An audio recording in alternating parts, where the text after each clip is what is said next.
If you're thinking about moving to Charleston, South Carolina, one of the first things you're probably doing is looking at the beaches. You'll hear about Isle of Palms. You'll probably hear about Folly Beach.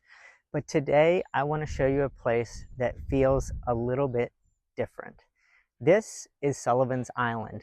And I'll tell you this up front, that this is not always the first place that people relocating here consider, but once they experience it, it very quickly becomes one of the most desirable places in the entire Charleston area.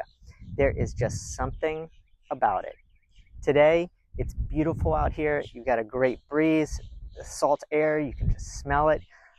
There's just something about it. It's quieter, more refined, and it has a completely different feel compared to some of the other beaches.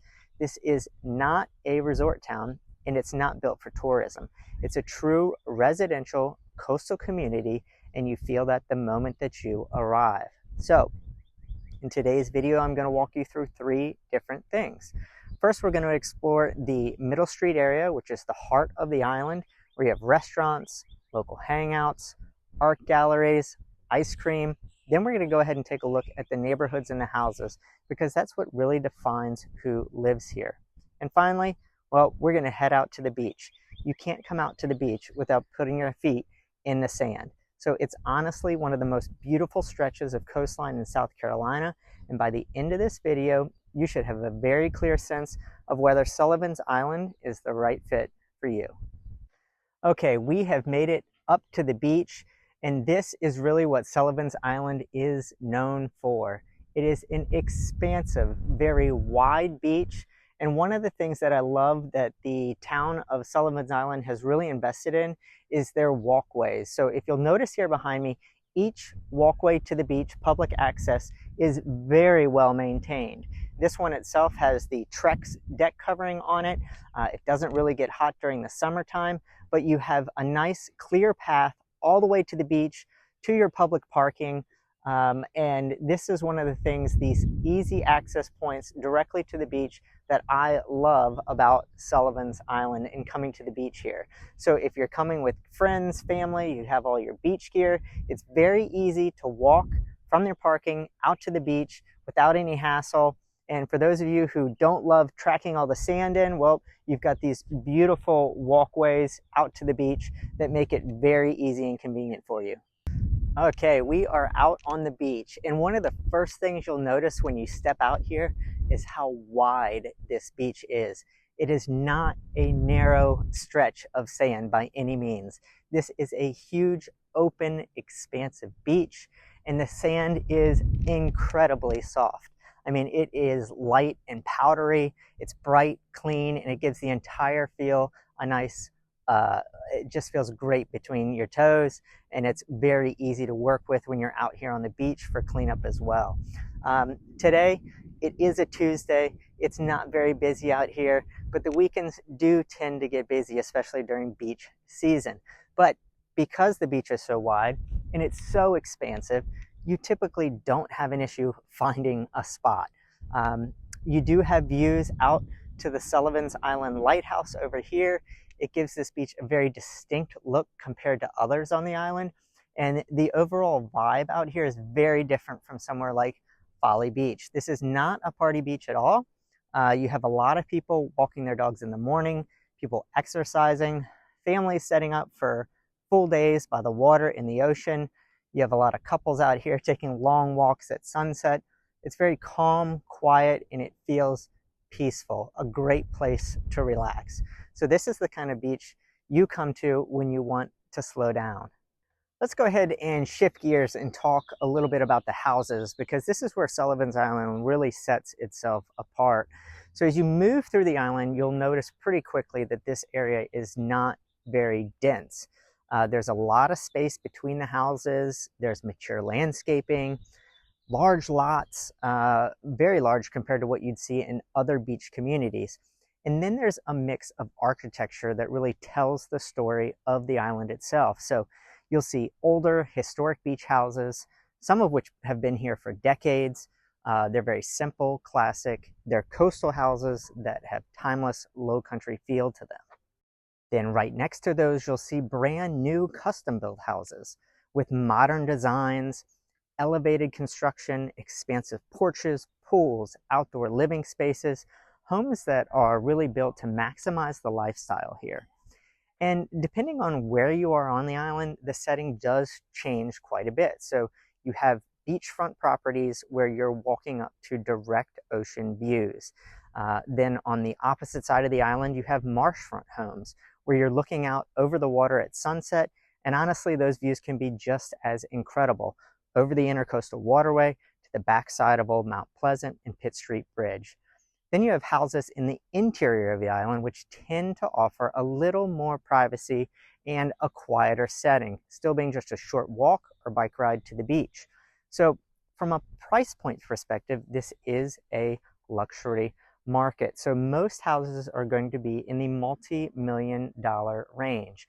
And for many buyers, that question becomes, well, what am I paying for? Well, the answer is you're paying for exclusivity. You're paying for low density, a community that has intentionally limited their overdevelopment. So there are no high rises here, no condos, no large scale resorts.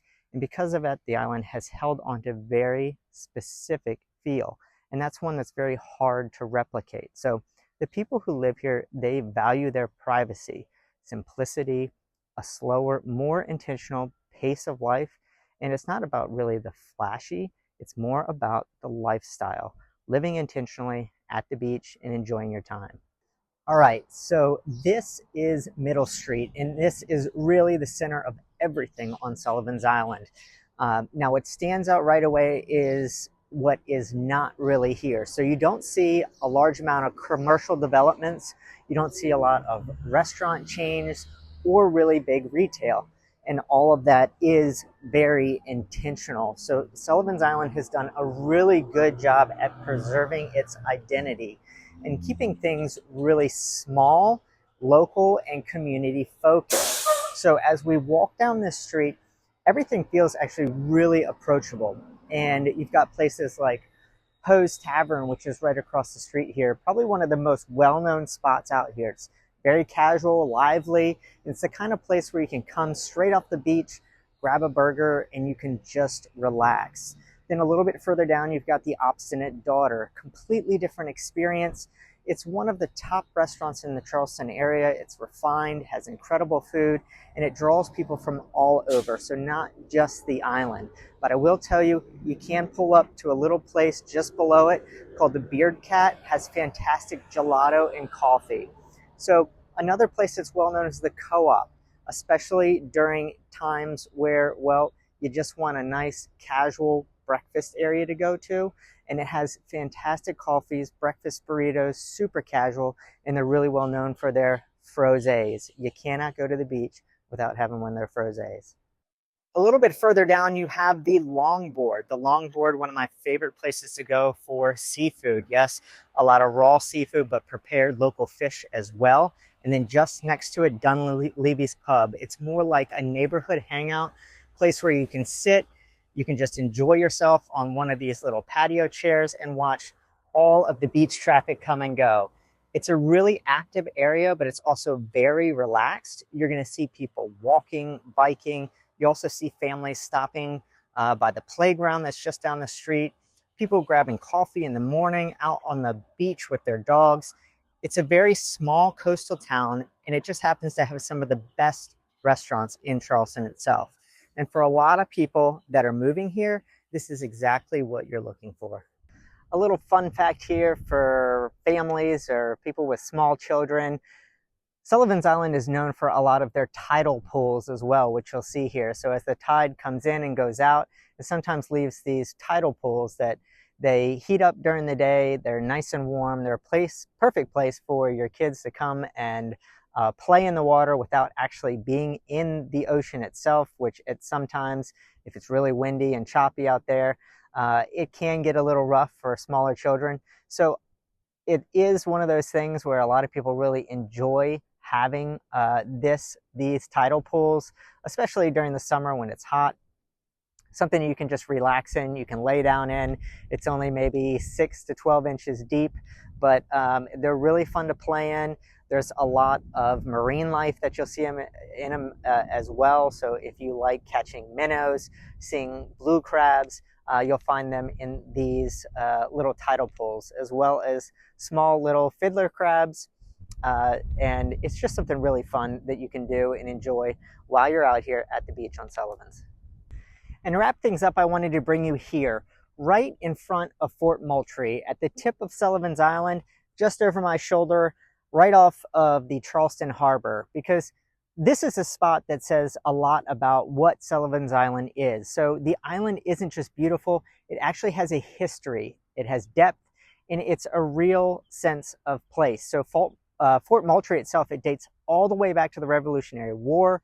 It's played a role in protecting Charleston for generations, and even today, it just sits here quietly along the water, part of the landscape, part of the story that makes Sullivan's Island what it is, and makes it feel like home. So it's not trying to be something that it's not overbuilt or overdone, it's just very timeless. And when you think about who this island is really for, well, let's say who it's not for. If you're looking for something fast-paced, high energy, constantly moving, this probably isn't your spot. But if you're looking for something that feels a little more grounded, it's very intentional, it has incredible beaches, a strong sense of community, and a history that's woven into everyday life, well, Sullivan's Island is hard to beat.